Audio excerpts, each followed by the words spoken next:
حمد الله وصلاة على رسول الله. قام سيدنا محمد صلى الله عليه وسلم قال: إنني خيركم من تعلم هذا القرآن الكريم. خيركم من تعلم القرآن وعلمه. خير من تعلم القرآن وعلمه. خلوه يحكي بالحال يا شباب. قال: إنني سأذهب إلى جاري اليهودي. طلب منه المسلم. ايش فيكم؟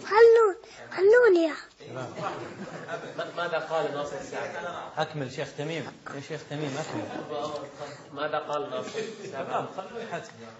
خليني أتكلم. قال ناصر السعدي: سأذهب.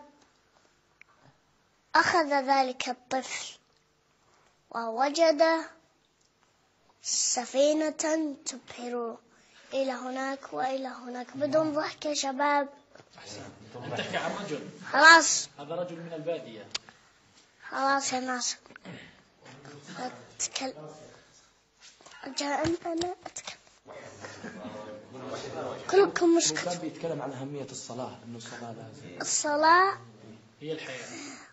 هي الحياة. وهي قال جاره أن يذهب إلى السوق، فوجد قطعة نقد سقطت من إحدى الرجال. القصة ذي هذا قرآن. قال: وش تضحكون؟ وش تضحكون؟ هذا بعد صهيب يا شيخ. صهيب.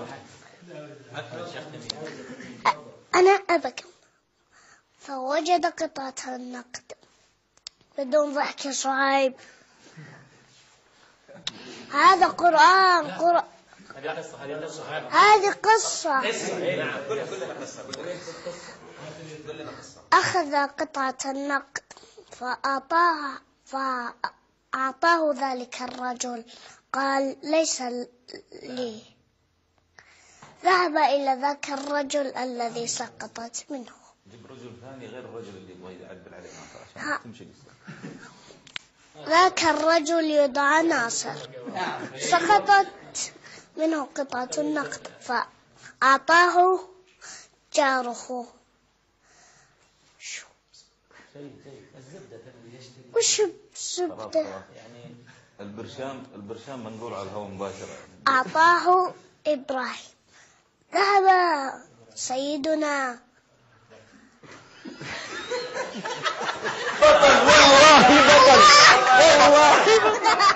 ما شاء الله ما شاء الله.